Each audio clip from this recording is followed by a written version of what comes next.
This is the Wednesday edition of Buc What You Heard. My name is Gene. You can reach me at Super Heavyweight. You follow me, I'll follow you back. Love to talk sports and anything else that goes along with it. Tonight, I have two very special guests. Hold on one second here. All right, let me turn my.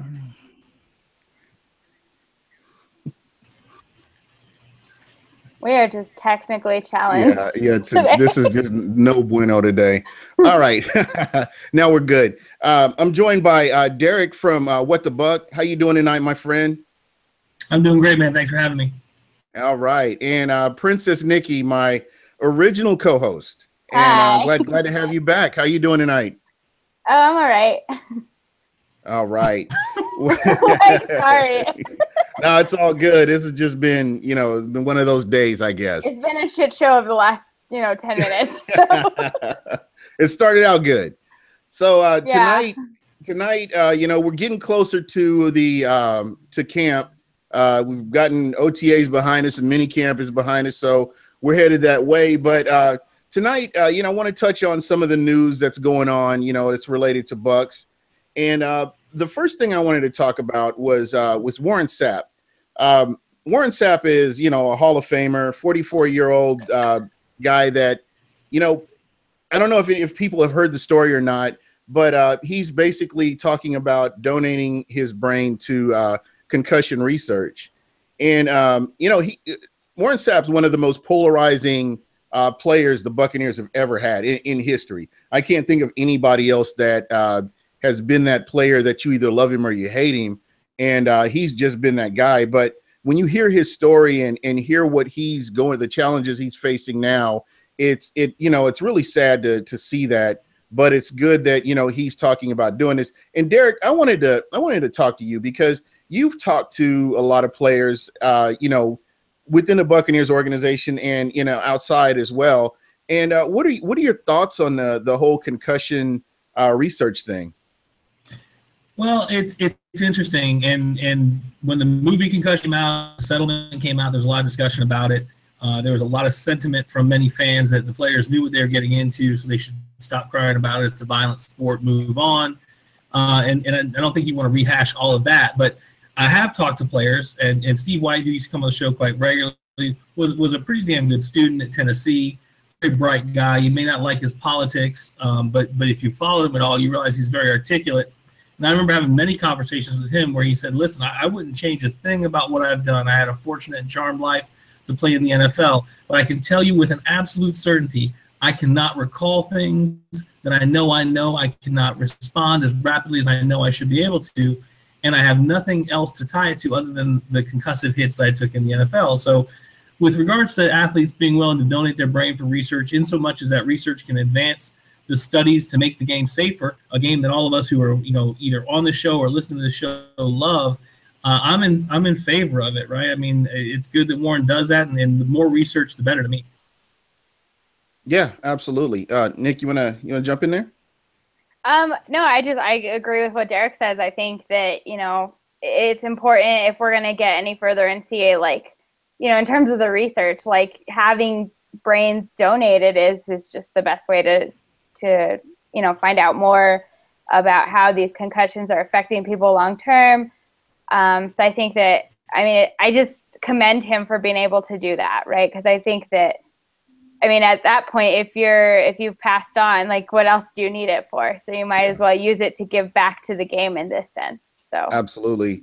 And one person that comes to mind was Junior Seau, and that's where it kind of jumped on my radar was, just seeing the research that they did with Junior Seau after him passing, and just getting even a better understanding than what we had previous to that about how dangerous these hits are and, how it's affecting these players. So, the fact that Warren Sapp is willing to do that, it says a lot about him. And, regardless of how you feel about him off the field or on the field, it's definitely a plus to have that information moving forward. Well, and I don't think that it's so much about the debate about whether you like him on the field or off the field, because it really doesn't come into it. It's about collecting data. and especially from guys that are in the trenches, right? Front seven on defense, your bigs on offense. Now, that's not to say that skill guys don't get rung up too, because they certainly do. But what people lose sight of is the jacked up hits, the things you see, the spectacular things in open field. Yeah, you'll get 1 to 7 of those a game maybe. But every single play, even though head slaps are illegal and all this stuff is illegal, those concussive hits are happening with 320-pound guys who can throw 225 around like it's nothing. Yeah. So you got to get a bunch of that together to try and figure it out. And then it has to be in the NFL's best interest financially to make the game safer. And as fans, we have to, that may change the game we love. I know people are upset about the reduction of the big hits and all these sorts of things. Football than have no football, personally. Yeah, most definitely. And, I was looking at, and I know he's a division rival, but still, he's still a player. He's a man. I was looking at some of the hits that Cam Newton has been taking over the past couple of years. I know some of them is because of his style of play, but there are some hits that the referees could have thrown a flag or something like that. And, there are some players that just have even gone so far as to lie about having a concussion just so they can get out on the field. And, this doesn't help anybody in the long run with these types of plays. Yeah, I don't want to jump in all the time. I want to defer to Nikki some as well. So, Nikki, if you want to jump in, make sure you jump in first because I only wait a little while. I don't like dead air. So, while I detest the Panthers and almost everything about them, I think what's happened to Cam is absolutely horrible. I think that he is not given a fair shake by the officials, and this isn't just a comparison contrast to Tom Brady or other top-tier, which Cam Newton is, whether you believe it or not, he is. Yes, the style is one that will lend itself to complexity for an official. If I'm a reporter and I'm going to run down the sideline and deke someone, make them think I'm going to go out and then get an extra 10 yards, then, yeah, next time you're getting knocked the fuck out, right? I mean, that's just the way it's going to go down. At the same time, you cannot allow the headhunting that was absolutely, in my opinion, evident last season to happen. And if I were his coach, and Ron Rivera is not a timid guy, right?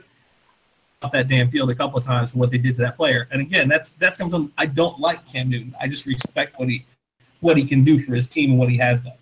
Yeah, absolutely. And again, where the referees are saying are just being quiet about that, and to be quiet is to be complacent. And there have been shots that he's taken where I know that he had a concussion and he came back on the field and played. So that's not the ref's fault though. Yeah, that's not the ref's fault. Now that and that gets to the heart of the concussion argument that whole big onion that we can peel back layers on. If Cam goes to the sideline and their trainers evaluate him and he goes through the concussion and he walks back on the field, then that staff is responsible. And that's why the suit went the way it did, because in the past, they'd go on the sideline, they'd be like, hey, well, what day is it? And they'd go, purple. Yeah, great, get on the field. You're good to go. And you can't do that because then you are involved in that process. But the officials, they're not going to be the one that, hey, Cam, like you're not all together, you should get off the field, I'm going to take care of you. But they damn well better throw the flag and penalize people for headhunting and putting them in a dangerous situation. Yeah, and these minimal fines are just, that's like, a slap on the wrist. These guys don't care about. That's not a lot of money. They just, they pay the money and they're doing the same thing again and again. So, yeah, it's crazy. I've been kind of checking out the chat here. This is kind of off subject. Somebody was asking, Joe Riolano was saying, will Winston be able to cut down on the interceptions?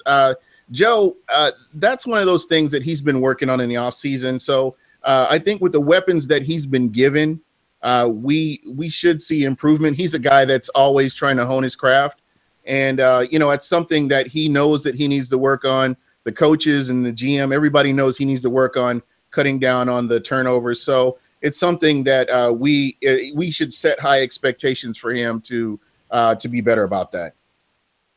Well, I think part of that too is, fans complaining about his accuracy with his deep ball. I mean, we knew that when we drafted him, that his deep ball wasn't very accurate, but that's where we needed Mike Evans to come in and kind of, make up for maybe those shortcomings. But if he's just being overthrown or underthrown, then, there's nothing Mike can do about it. But hopefully, within the third year of them being together, they can build that rapport, and hopefully throughout this offseason and training camp that he can do the same thing with Deshaun Jackson as well.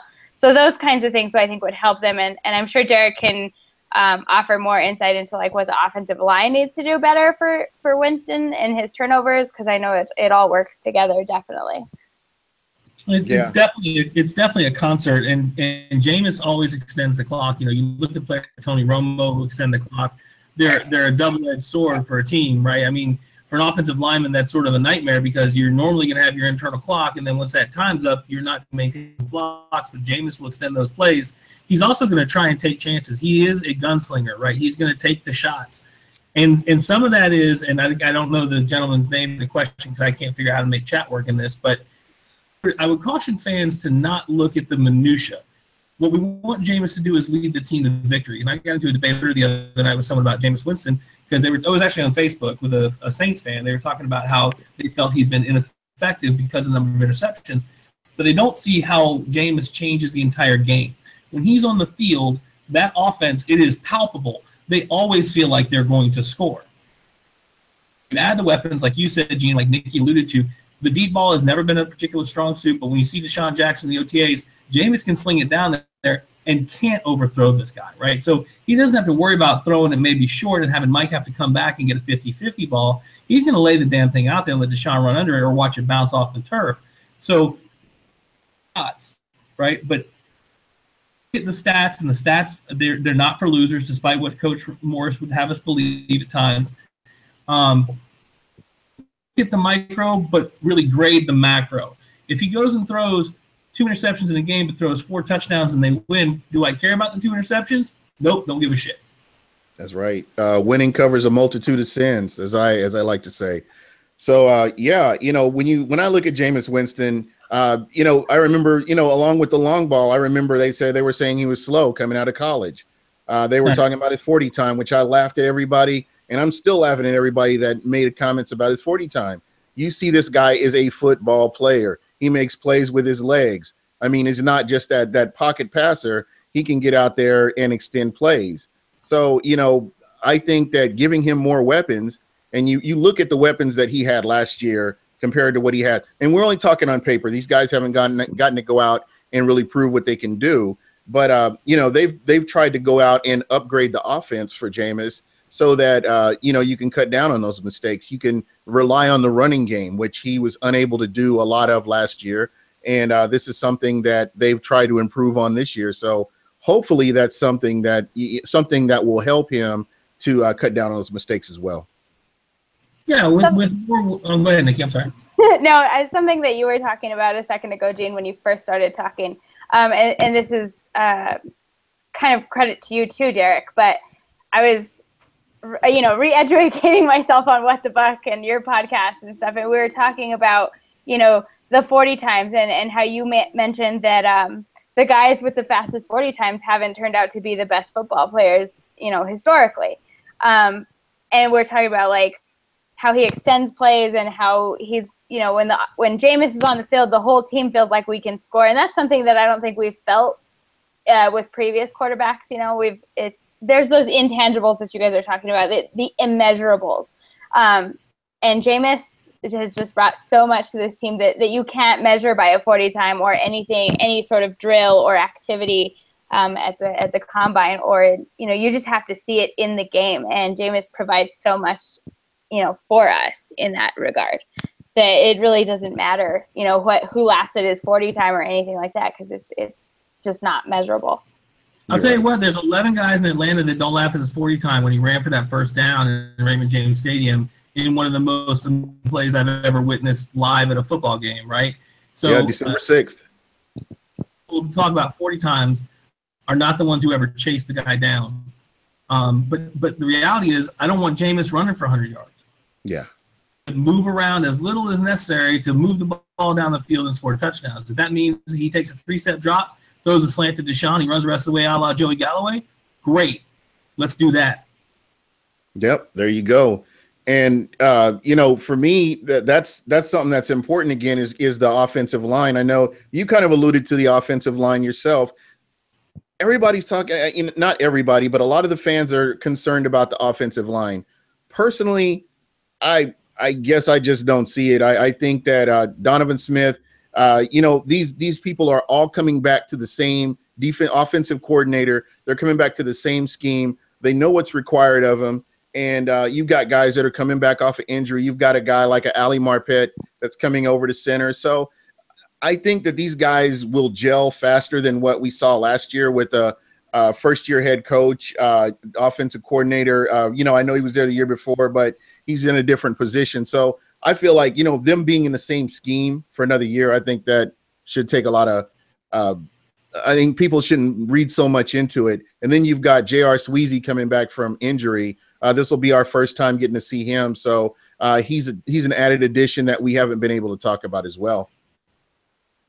He's more than an afterthought, right? Sweezy was a really highly acclaimed get, and then to have that fall apart, man, that's brutal. And, you know, you don't have to go too far back to think about, you know, how this has happened before, right? Yep. And so you go and you when you think about an offensive line, right, that's 20%. Even if you just go with a linear piece, and don't say that the left tackle is worth more or the center is worth more. Just say across the board, 20% per player.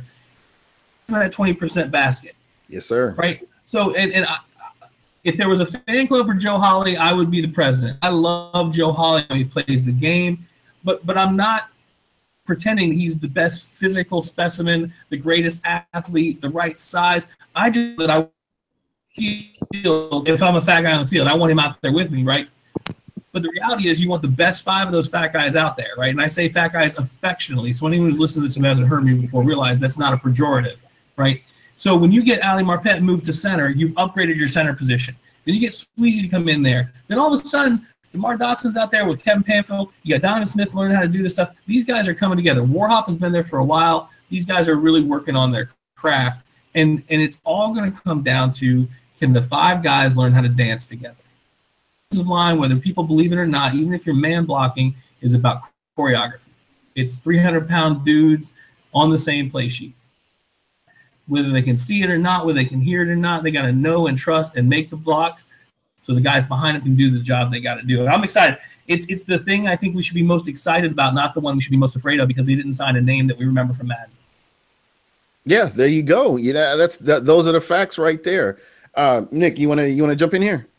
I have nothing to add. Derek does this so eloquently. He says it so good. He takes all the words away from you, right? You know, I tell Derek so many times, I'm like, I just love listening to you talk football because, yeah, I have nothing else to add after that. Yeah, there you go. So I wanted to go ahead. I'm sorry. Thanking her for the compliment. I'm blushing, but you can't tell because I'm on a shitty hotel network connection, and I'm sure the guy next to me is going to start watching porn and ruin the link anytime now. Yeah, not next to me in my room. There's no one next to me. It's in the room next door, obviously. So we'll have to try to get through this as quickly as possible then. And I got nothing else to do. Yeah, there we go. I wanted to talk too about contracts. I know that Jameis Winston, I know it's a ways off, but still it's something that I was reading about is Derek Carr and the contract that he's getting ready to sign right now. And, you know, you made a great point off camera. And I'd like to have you mention that again, because I think you pretty much broke it down the way it should be about these contracts and how they go. Yeah, so I've never been one that perseverates or fixates on contracts, because contracts are just going to be what they are, and people can get mad about who gets paid what. I mean, people look at Kirk Cousins and see him making what, $23.9 million. How about that? Especially don't even. So the quarterback position, especially, right?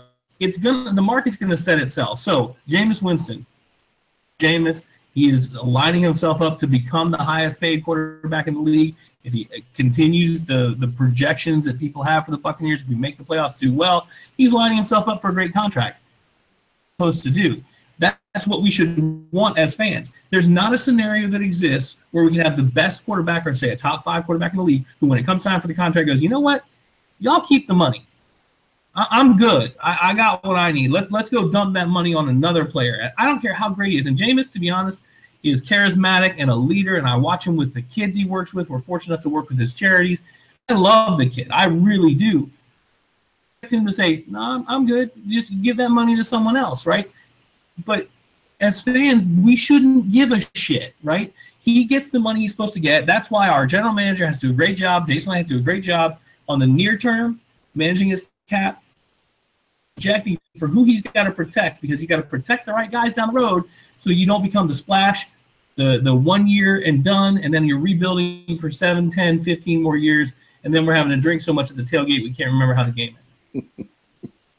Man, you said, you pretty much summed it up. And as Bucs fans, we've experienced this over the past few years, with, the certain players, not panning out in the draft, and then we have to start all over, and you're pretty much recycling draft picks. Some free agents don't turn out like they're supposed to, and it's a vicious circle trying to get all that to work.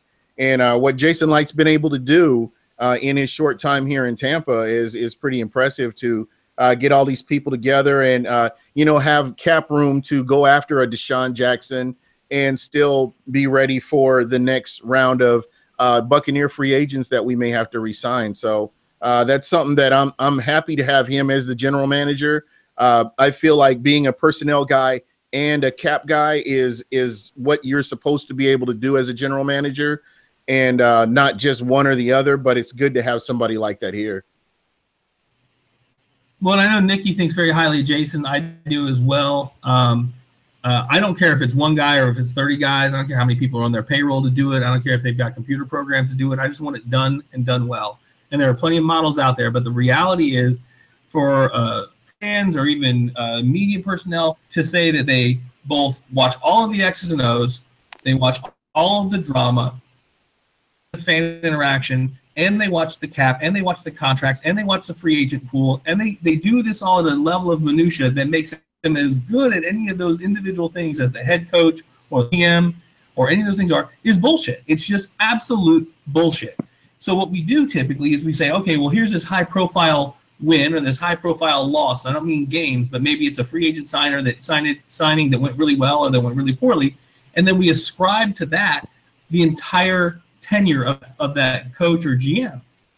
Well, we also say that ours is worse than anyone else, when the reality is most fans, I can speak for myself in this, I sure as hell don't follow the Raiders and all the Bucs. I don't know fuck all about the Colts. I forget the Bengals are even in the league. So how can I compare and contrast that, right? That just doesn't make any sense, right? So that's not to say that I have to have blind faith. I can certainly question. We have these great conversations, and social media allows us to interact not just with each other, but with media professionals and with other professionals and guys like NFL Philosophy on Twitter, who's a former front office guy who knows the Bucs really well. That's amazing, man. I'm old as hell. I didn't have that coming up. Yeah. I get to talk to these guys all the damn time on Twitter, and that's phenomenal, So I think we're very fortunate. And the thing that I want to highlight here, and I think Nikki brought this out on one of my shows in the chat room one time, or the comment about Jason because of his path up, he doesn't dwell on his mistakes. Exactly. You've got to be able to do. If you make a mistake, cut your losses, guys. Move on. Don't compound one mistake with a second. He can show that that's a path that he can follow and make those steps. Those are hard decisions. Those are never popular. What's so cool about football is that the analogy that you can make between what you just said about Jason Licht and not dwelling on his mistakes and not compounding them is the same thing that Jameis needs to do on the field. If he throws an interception, don't compound the mistakes. Like, it's just the analogies here are just, I like that kind of stuff. So I thought that was really cool, but continue. Yeah. It's a good point. The interesting piece for Jameis and for Jason, like to continue that metaphor, right, is you don't want to let those short-term things hurt you next play, right? You got to have short-term memory, move forward. Quarterbacks, they always talk about it, corner and quarter, right? Both of them have to be like, oh, I threw a pick, whatever, or I got a pick, whatever, I got beat, whatever. But when they go back, they have to take that data and then bring it into the encyclopedia and then learn from it so that maybe next time they see the same scenario, maybe I won't go sign this person. Maybe I won't trade up to do this. Maybe I won't boozled on this deal because the guys over in Kansas City are smarter than I am, or whatever the case may be. And I think from a franchise perspective, from players, staff, front office, coaches, etc., keeping Mike Smith, no one is talking about, for some reason, the fact that we kept Mike Smith. Everyone thought for sure he was going to go somewhere else. This guy is a premier mind in the NFL. He has been forever. And all I kept hoping in the offseason was they would do enough. I don't care. Got to run a hookers going to his house. I don't care. Right? Keep him happy and in Tampa, because if he's here, he can get a trophy. Right? That's what it's about, because he can go be a head coach tomorrow. Yeah. Right? But if you get every one of these guys rowing, believing, listen, we're here because we think this is our best opportunity to go get a ring. Right? That makes it easy to recruit. That makes it easy on contracts, like you said, and like we talked about. Hey, Jameis, listen, we're really trying to set this up we're trying to become like the Patriots. Hey, I hate the Patriots too, don't worry, but they do a lot of shit really well, so we can learn from that. If we want to be that team, Levante, Gerald, we need everyone to work together and work together on their contracts, work together on the plans, get together in the offseason where you can. Stops being a bunch of individuals and starts being a team, and that's when fans get to pound their chests. Yeah, absolutely. And you're seeing that. You started seeing that when Jameis got here. He was a guy that he wanted to get better. He wanted to improve and hone his craft. It's something that we haven't seen out of a quarterback. Oh, goodness, I can't think of a quarterback that's had that much dedication to want to come in and improve. And it gets infectious to where you have other players like Quan Alexander wanting to get better, wanting to be better at looking at film, wanting to get better at just his position. Mike Evans and Jameis Winston forming that bond where they're starting to gel to where you can throw it a look, and you know what route he's running, and just it starts to catch on with the whole team. And that's what I'm seeing with Tampa. A lot of guys are normally gone for the off season, but you have a lot of guys that are sticking around or going and working out somewhere just so they can be better when it comes time for the season. So to me, that's what excites me, is these guys are serious. I think they've bought into what's going on here in Tampa, and the culture's really changed. And I'm looking at the chat. Somebody said, does Roberto Aguayo beat out Folk? I don't know. I honestly don't know. The roster, and I say this all the time, the roster is fluid right up till day one, so we don't know who's going to be where. But I will say that competition is important, and I think it's made a big difference, in the kicking game, and we will have the best player on the field come day one. He is so damned if he does and damned if he doesn't. Both Roberto and Jason, to be honest, guys. And as fans, we got to do the best we can to get over this kicker issue. What you want is when you call the kicker, right, put it through the uprights. And you don't ever want to sit there and go, shit, field goal, right? So with Aguayo, it's so bad that they're counting the makes and misses and OTAs, and that's a storyline. Like, that's a lead, but it's in the top 3 leads. And really, that doesn't mean shit, right? He could go out in the field, Nick Folk could go out in the field, they could kick 100 field goals in a row, but when you bring them in there for the 48-yard kick to win the game, right? So it's a crapshoot. Nick Folk is a good vet. I'm a huge fan of having extra legs in camp that avoids fatigue. It allows Roberto to work on his craft as well. I want to be in his position. When you make that move to trade up and get a kicker and then you have a bad year, if he makes that decision and says, we're sticking with Roberto goes and craps in the first game, the pitchforks will be out. And it's just, I don't envy him. I don't envy him. Yeah, I'm not emotionally stable enough for dealing with more bullshit from the fan base about this kicker and that kicker all freaking season long. I can't do it. It's like Derek said, the name on the jersey doesn't matter. Just put my 3 points on the board. That's all I care about. Yep, or 1 point, whatever point it is, but 1 or 3, 2, whatever it is. Yeah, and ultimately the Tampa Bay Buccaneers needed a kicker, and his credentials, his physical attributes, he's somebody that, should have translated to the NFL. And, unfortunately it didn't. And, like we talked about before, Jason Light does not have a problem cutting his losses. If this doesn't work out for him, he wants to win games. This is his resume right here. Every player that he's bringing in, hey, Jason Light brought this guy in, he worked out, he didn't work out. And this is important to him. So it's not about, oh, this is my draft pick. He's about winning games. As he said when they fired Lovie Smith, we're trying to win now, and that's what he's trying to do, is get the players. That's why you have so much competition across the board, and you're seeing that is because they're trying to win these games. I mean, this is the first time since 2010 that you have a team with a winning record. So, you know, that's something to build off of for the next season. So you do want the best players on the field when it comes time. I think. Go ahead. Go ahead.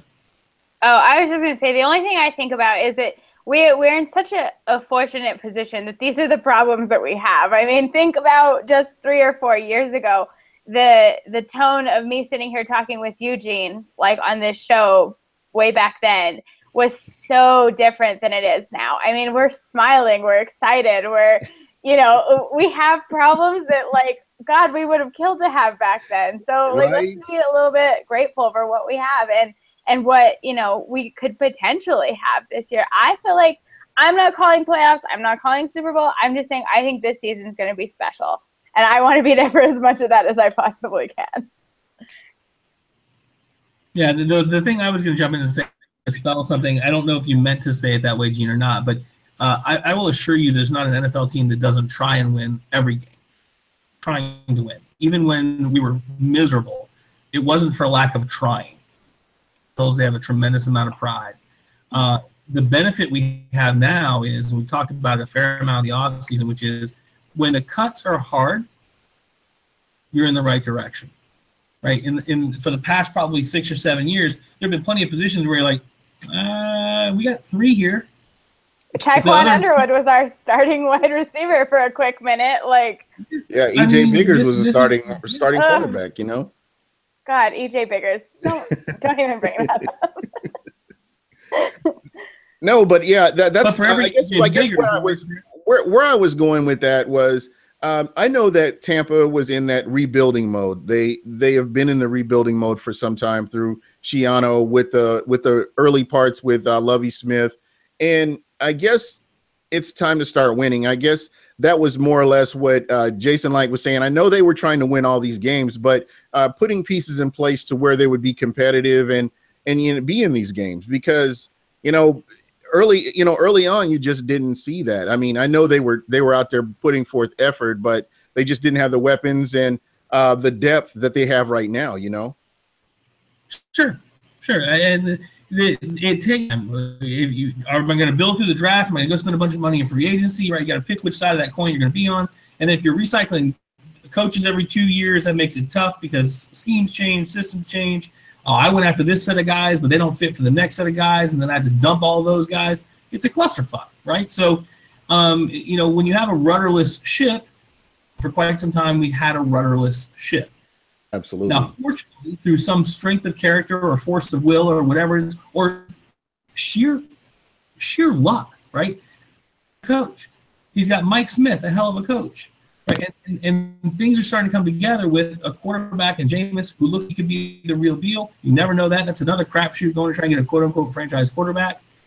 Right? So the stars are aligning. What you've got to do when those stars align, though, is go close the other things they need and make your run, right? Because you don't get an infinite number of years of this, right? You get 3 to 7, maybe.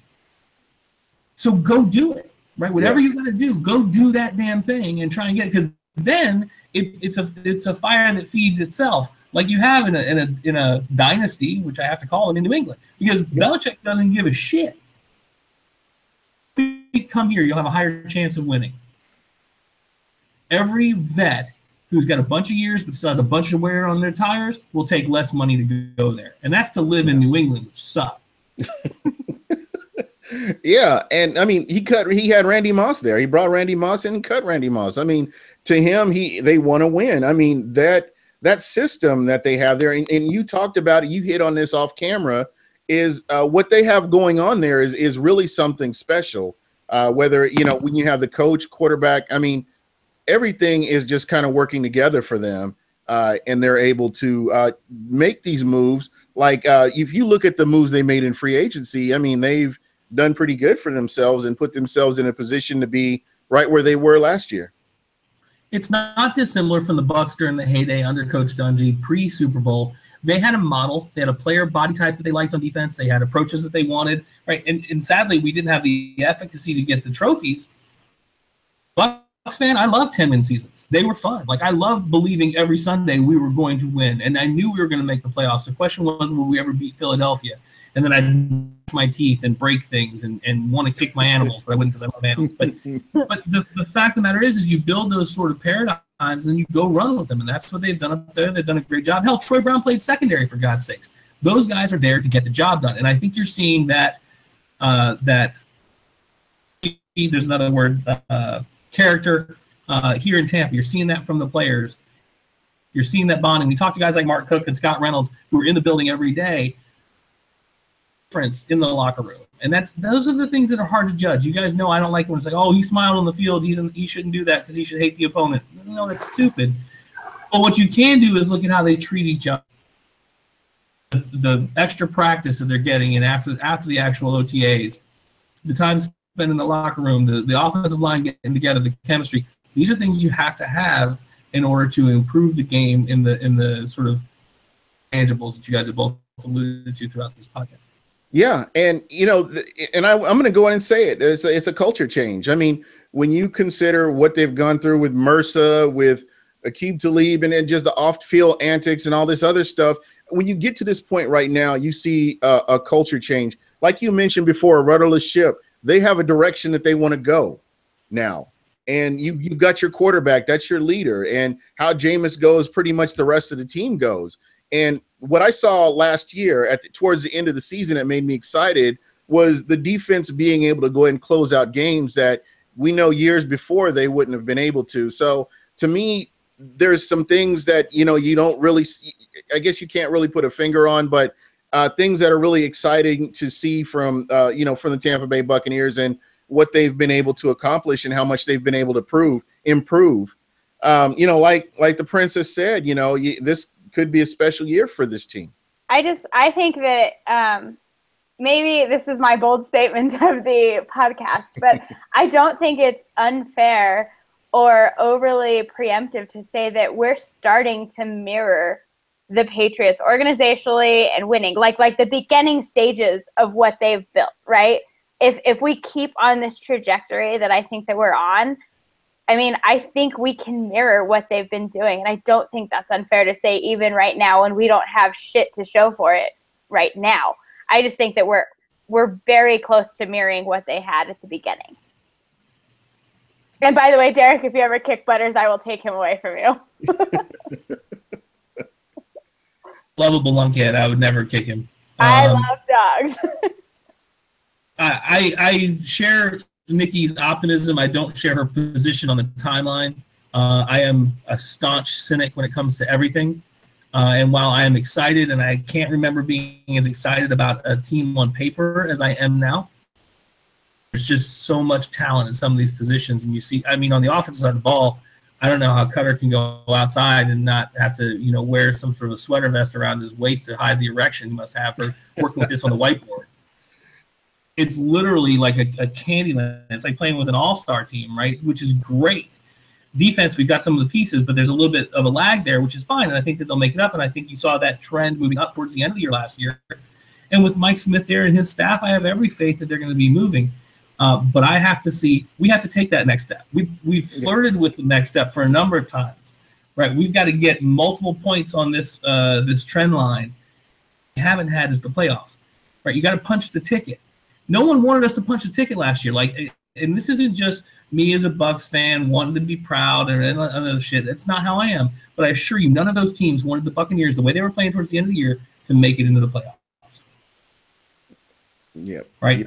And in Dallas, when I was there with Matt, we're 6 inches away on that pass to Mike Evans from winning that game and changing the rest of the end of the year.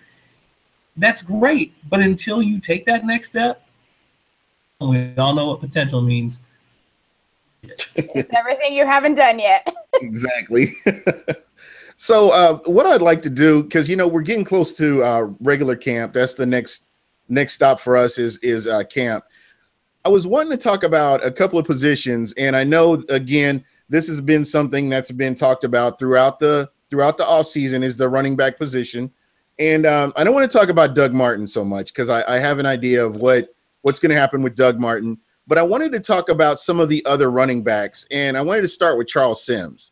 I know Charles Sims, is capable of making the big play. Do you see him as somebody that could possibly be on the bubble? And I mean, I know he can make the big play. He's shown that, but there are times where he's injured where the Bucs need that guy out there. And I don't know, do you think that he makes this team, or do we look at the draft pick as – I know we haven't seen the draft pick in OTAs or mini camp, and we will probably see him starting in camp. But what do you think about him as making this team? I've only seen one day of camp. I went out to the first day of OTAs, and after talking to Mark afterwards, he said Charles had a better day 2 and day 3. But the day that I was out there were only 3 players that I thought had bad days, and he was one of them. He didn't look particularly good in any aspect of the game. I think he's the guy that sort of gets lost, not because he's not a talented guy, because in open space he can be very talented, but positions has a mental component to it. Yeah. I don't mean intellect. What I mean is confidence. And when Charles Sims had a chance to be the man, and he wasn't the man, he couldn't do it. He couldn't get it done. And that's probably okay, right? Because you don't have to have another one who can step up and be the man. He's got to be the man next to the man. So if he can do that and they can be that 1-2 punch, great. But there's some significant depth there. Jameis Rogers is a really good back, guys. For all of my defense of Doug Martin, which I have been one of the staunch proponents of Doug Martin, I like Doug. I like what he can do when he's healthy.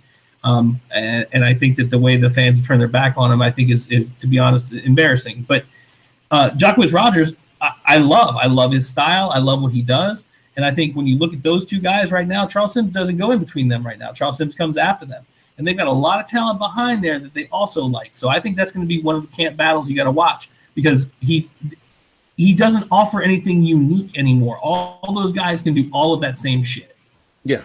Yeah, and that's kind of where I'm at. And the fact that they brought in McNichols and what he could potentially do too. You know, I know there's that word again. Again, it just kind of remains to see what remains to be seen what happens in camp. So that's one of the positions. The other position I was looking at is the wide receiver position, away from Deshaun Jackson and Mike Evans. I know that Adam Humphries, I heard he had a tremendous camp, tremendous OTAs, and he really put himself in a position. And, you know, I was kind of looking down the roster of the players that are wide receivers, or the Buccaneers wide receivers. You have Dye and Freddie Martino, Bernard Reedy, and some of these players that we saw last year, they were unable to distance themselves from each other when it came right down to it. When Vincent Jackson went down and you had all these other receivers, they were all pretty much neck and neck. Nobody separated themselves from the rest of the pack. So again, you know, drafting a Chris Godwin can only help this team. And again, Adam Humphries had a good season. So I know a lot of people are expecting Godwin to replace him, but he did have a good season. So I wanted to get your thoughts on that as well. I don't think anyone who watches football thinks that Godwin's going to replace Humphries. They don't really do the same thing. They're both receivers, which is useful. They both have jersey numbers that are similar, and they're both similarly sized. But other than that, they're not really the same kind of receiver. Godwin, I think, will find his niche on this team for sure, assuming he can do what he's done in OTAs, allegedly on the 2 days I wasn't there. He didn't pop for the day I was there, but he didn't look bad. I think your point earlier about Reedy, Martino, and Dye is the more important and prescient point, which is, have they improved their craft in the offseason? Chance under the big lights, they really didn't do shit. Yeah. Got film of them. We don't have to wonder what they've done because we know what they've done. So the question becomes, okay, we got Mike and Deshaun, we got Adam and Chris. Maybe 2, right? Yeah. So, and then you go, okay, well, let's look at the tight end position because we're looking at our skills. So who bleeds over from there? Because O.J. Howard is a tweener. Cam Brate's a tweener. Right? Howard can block, which is good. Cam Brate's probably the better comparison there, right? Right. So you start going, well, where can I play with numbers to keep the best set of skills? Receiver. And to be honest, whether I'm running 4 wides or if I'm running in doubles, I don't care because I've got mismatches at every one of those 4 spots, regardless of which one of those I do, right? So I think that's really what's going to come down to is Cutter's going to have to look at this team and go, okay, well, do I keep a tweener 5 or 6 receiver, or do I keep an extra tight end? linebacker or a safety? And that's a fun question because that tight end can also play fullback because I don't think the Bucs keep a fullback. No offense to any of the fullbacks on the roster, but you guys better have your bags still, like keep the duffel bags nice and. Yeah, you're right. And, that kind of leads into my next question. It's at tight end. I know we have O.J. Howard and Cameron Brate, and we saw just how important the tight end is when Cameron Brate went down at the back end of last season. And I just want to kind of get your thoughts on, I know that Anthony Eclair, am I pronouncing that right? Okay. I heard he had a really good camp, really good OTAs and good camp as well, right? No. Okay. No, not from what I saw. He didn't have a bad one, but he didn't impress. He's physically impressed. I think a lot of people projected because of what he did in Canada that he could be. And again, I only saw 1/3 of the OTAs, right? So Mark or Scott or those guys will have to fill you in the rest. But when I asked Mark, he didn't say that he popped either part. And he's produced in Canada, which is useful, right? But there's also more field in Canada, right? Right. I think that we have to see what he's able to do here. The one that I'm in the, I think there's already a club that started for this, was the Westbrook Club, right? The converted defensive end. This guy is massive, absolutely massive. And the things he doesn't do well are imminently coachable. But this is his make or break year. Either get it right this set of training camp dates, and when he gets in the game for, say, 7 plays, that's all he's going to probably get. Well, maybe more in game 4, right? He has to pop. But this is a guy who can physically dominate on the field. He makes O.J. Howard look small. Yeah, 6'5". Yeah, he's a pretty good size. What about Luke Stalker? Where does Luke Stalker fit in all this? He's a guy that sometimes some years he hasn't been able to stay healthy. Where does he fit in? And Princess, I'm sorry, I don't mean to. Please jump in here. You just got to get in here when you can. You're good, dude. I've been so busy. I'm learning from you guys at the moment. I apologize for my uneducatedness at the moment. You guys are good. Continue. I'll jump in if I have something, but you guys say it so well, I don't need to. All right. So what about Luke Stalker? What are your thoughts on him? I know that Mark disagrees with me, but I think Luke Stalker will be a cap casualty, and I don't mean because we don't have the money. I mean because what the staff have to do is they have to say, okay, so I love Luke Stalker. I've always loved Luke Stalker. I hate that he gets injured. No, he's not, split end, but he's a true collar tight end. He blocks. He's probably the 7th best offensive lineman on the team. He's got really good hands, and he gets in and out of his breaks well. He's not flashy, but he's Anthony Beck on steroids, right? He's going to get the job done. If he's able to get out there, he's going to bust someone in the mouth. He's going to catch it. Uh-oh, you were breaking up. Can you say that last part again? You were breaking up. Well enough. 2 in Eclair, 2 in Westbrook.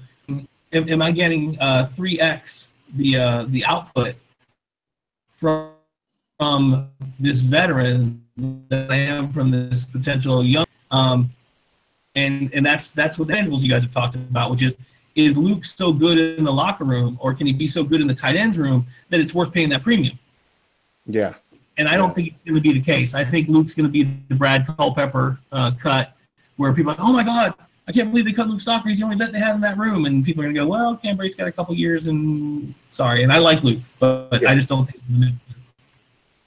Yeah, and again, I think the injuries. And this is just and again, I don't know one from the other, but I think injuries play a factor too. How much are you on the field to help this team as opposed to being injured? And I really hope he would make the team. I think he's been able to make key blocks and stuff that I've seen when he's been on the field, and I think he is definitely a help for this offense. Like you said, he's that extra offensive lineman.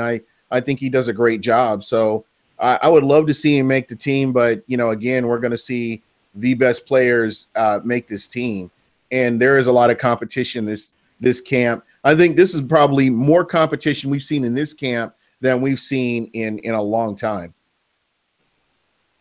Training camp, which I encourage every Bucs fan who can to do, and I don't mean that just for local fans. I mean that if you can travel, the experience is so good this year because there's a smaller amount of fans out there because they're building an indoor facility. I'm not sure how that's all going to shake out, but if it is similar to past years, as a fan, this is worth money down and go to get some dates in there. You won't get closer. You won't see more in anything you do as a fan.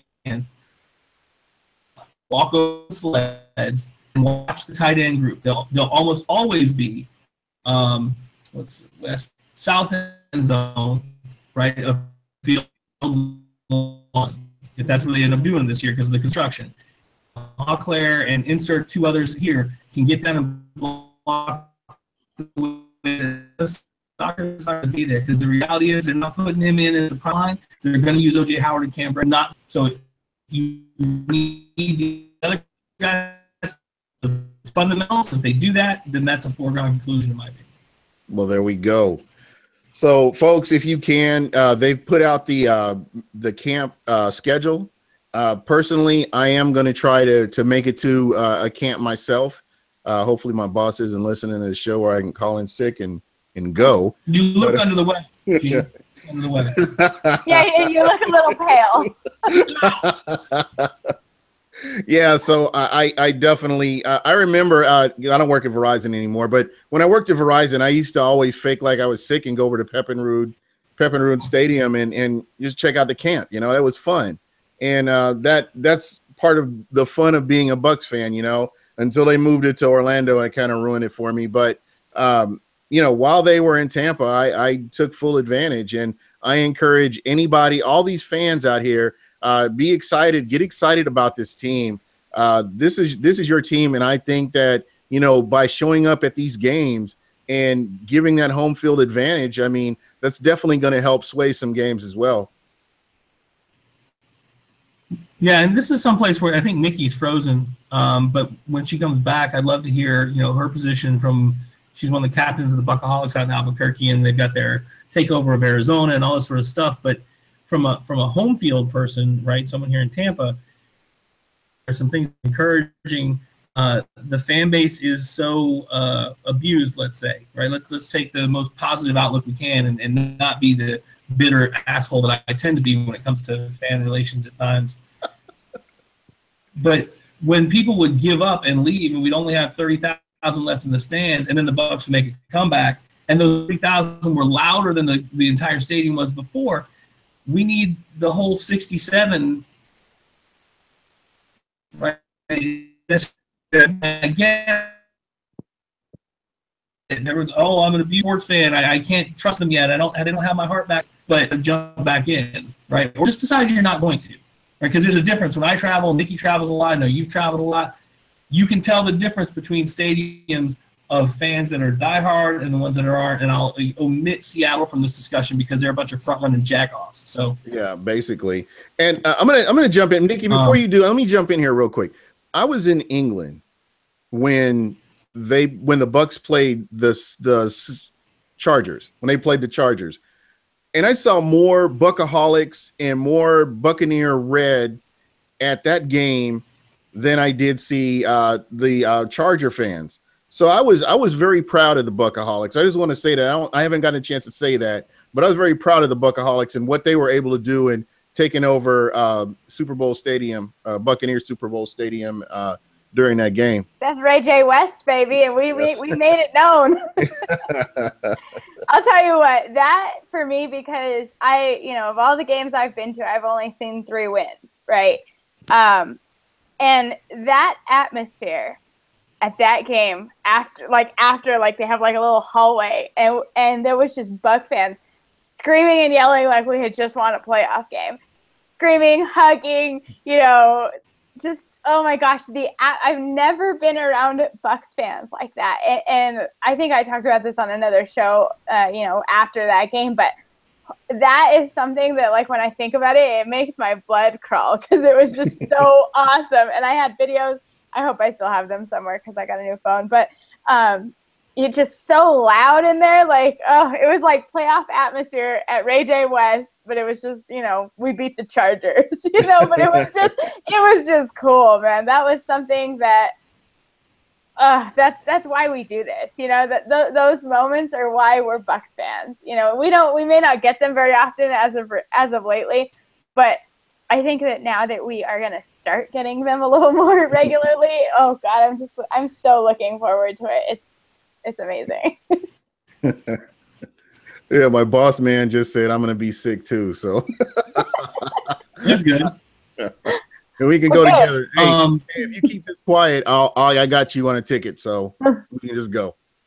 But what the hell? They never bought me a ticket. So you know what for you, Derek? And I know that you've been doing this for years, and you go. Do you find that you get excited about certain players, or there are certain players that you key in that you want to see? What are your thoughts? I mean, do you have that one player that you're looking at, or several players that you're looking at this year? I lost the beginning of your question, Gene, because of the breakup. But what was okay. Basically, you know, I know you've been doing this for a long time. Are there specific players that you go to look at in camp, or do you just go to look at the team overall? Because like for me, when I would go to camp, training camp. When I would go, it would be like to see one person. Like when I would go to see John Lynch or Pontiac Williams, or you know, just Keyshawn Pontiac Johnson. Williams, Cadillac Williams. Cadillac. I'm sorry, Cadillac Williams. I'm sorry. And it just is there that one player that you go to check out, or do you just have kind of depends on how you're moving? And I know Derek's answer to this, but go ahead. Well, it varies, right? So I don't usually go after one player. There are a couple things I always want to look at, and I will typically go down to the bigs. I'll go watch the defensive line, the offensive line when I can. The stuff that they'll do, the non-padded practice, the non-contact practice for the skills are interesting but not particularly moving to me, because guys can look good in shells, and there's a lot of discussion about underwear football not being of any value, which I have said for a long time and still staunchly believe is a pile of bullshit. It is important. It is critical. The reality is I'm going to go look and see what looks interesting then. I have a plan when I get out there, and typically I'll talk to the listeners and say, what are you guys looking for? But really what I'm looking for is I'm looking at the structure of camp, and that's why I was excited about OTAs. John Gruden ran great camps. He got every single minute out of every single camp you can hope for. You want to get through these drills, and if they're indie sessions, if they're 7-on-7, if it's left side drills, you want to get through there. You want to see high energy. You want to see good education. You want to see attention to detail. One of the things that I'm very pleased with Cutter and the attention to detail, placement, offensive lineman, defensive lineman. These things are the things that I will be looking at camp, and you guys can all experience this too. If you get up there, a lot of times the media will move down from the protective cool tent on the end and come out with the common folk, and it's cool because you get a chance to talk to the media guys, and they're actually very, very nice, and you get a chance to interact with folks that you probably follow on Twitter. But when you're all there, that sidebar conversation, if you're a fan, I would highly encourage you to listen to, because every one of those guys at each other here, there, and the other place, right?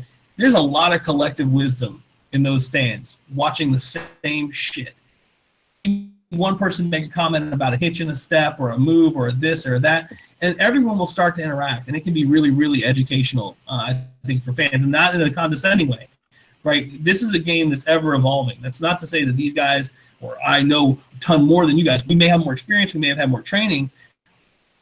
Every one of you guys can learn and can learn from. So that's a lengthy answer to your question. I hope it covered it in some way. Oh yeah, most definitely. Nick, what about you? Have you been to camp? No, I have not yet.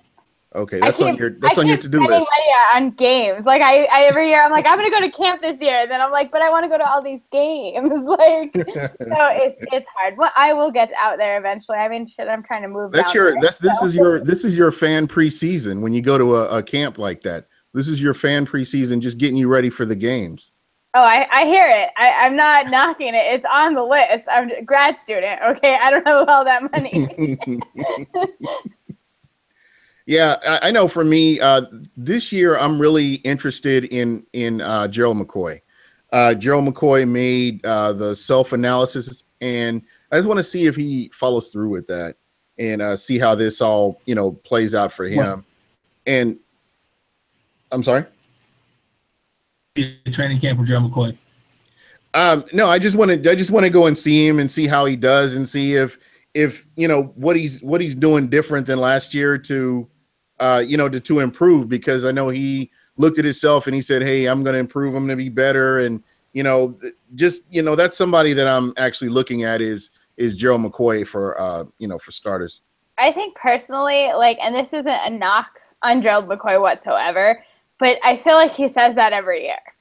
And I mean, it's always good to look at your, what you've done and how you can improve. And I don't want to say that he hasn't followed through on that, because that's not what I'm saying at all. But to hear him say this is nothing new to me. So for you, I mean, I'm not knocking you either, but it's for you to say that's what you're looking for. He says that every year. Do you see what I'm saying? It's kind of, that's what he does. That's just what he does. I would take it a step further and say that's what any player who actually gets interviewed regularly is going to say, right? He's a premier player on this team, and they're going to ask him the question, and he's not going to go, I'm just hoping not to take steps backwards. I'd like to exactly do the same thing, right? When you go to training camp, you won't see anyone work hard, Gerald, and that's been that way since he was drafted. He's first one out, last one in. He does extra drills. He coaches the other players on the field. Convert that is to become the dominant player that the Warren Sapps of the world have become, right? And he's shown the ability to do it, but he has to do it for 4 quarters a game. There's some prevailing theories that he fades towards the end of the game. I don't have data that proves that that's true. It seems like an anecdotal thing to me either. But I know that back in the heyday, when you had a Warren Sapp, anytime there was a critical play on defense, you felt like Sapp, if he didn't make the play, some shit he did would open up Simeon or would open up Derek or whatever, and the play would get made somehow, right? Elevate himself to. And I don't think you see that in training camp. I think you see that come regular season. Okay. All right. Well, and also I think that it goes back to our early conversation, but we finally have the right pieces in place, or it feels like we do, and it needs to come together, like Derek says, in the regular season. But for the first time in a long time, I think we feel like, you have Noah Spence there, or Golston is re-upped. It's just you're starting to have these same guys and know that we can trust them and rely on them to make their plays and just work together. I know it's more so on the offensive line, but it works the same on the defensive line. But we have those pieces in place, or it feels like it. And I think that that's what's the important thing here, is that we can be excited about those things. Yeah, most definitely. And just like Derek said, fans, if you are able to go, please go. At least go to one and experience that if you never have. If you live out of town, try to go at least one. They're a lot of fun. I've always had fun whenever I've gone, and I highly encourage anybody that can go. You please get up and go. So you can at least see this team and show your support. So guys, unbelievable, but it's been over an hour, and that's pretty much all I had for this week. There's not a lot going on. This is that time of the season where here's another week, and then we're waiting for another week and another week until we get closer to camp. So I really appreciate you guys getting on with me. Derek, tell everybody how they can get a hold of you, and when is your next show? Next show will be next Thursday. Actually, this helped out a lot because I'm out of town unexpectedly down in Fort Lauderdale. So I didn't bring the stuff to do a full podcast down here. So getting out there and talking to you and talking to Nikki is a great opportunity to do that. We'll have our show back Thursday night next week, 9 o'clock. I'll let you know who the guest is when we are closer. Once we get closer to training camp, we'll get back on our weekly rotation. We're still in the sort of douche when we can do them when there's something interesting to talk about, because to be honest, rehashing the same projections about rosters with no new data is just a waste of fucking time. Yeah, absolutely. I'm right there with you. I'm just glad to have somebody different on, somebody interesting that I can, Nikki, I haven't had you on forever. And we've been trying. Yeah, for real. We've been trying. We've been missing each other. And hopefully I can get you guys on during the season. That's when I would love to get your thoughts on games and stuff like that. So I hope that you would be able to, do that for me, both of you at some point. Sure, love to. All right. And Nikki, tell everybody how they can get a hold of you. Well, I definitely would come on with Derek anytime because he knows so much, and I just sit here and look pretty, so it's great. I mean, Derek, you're pretty too, but yeah, I think you look pretty. You know, I love you. If you guys want to get in touch with me, you can always reach me on Twitter at @bucs_princess. If you guys are in the Bucaholics group, I'm pretty active there, so you can find me there pretty easily. I'm sorry, but I don't add people I don't know personally on my personal Facebook. So, but I will always interact with you on Bucaholics page on Facebook, and Twitter is probably the best way if you want to talk to me directly at @bucs_princess. And don't bring any BS on her page either, because she will block your ass. So just remember that. No, I won't block you. I'll just retweet it and call you out and make you look like an idiot. All right. And that's it for us. This is Gene again. You can reach me at Super Heavyweight. And check us out next week. I will have another special guest, and I'll tweet that out later next week. But guys, again, I appreciate you being on. And thank you for all your input on this. Everybody, thank you for checking us out. And everybody have a good night.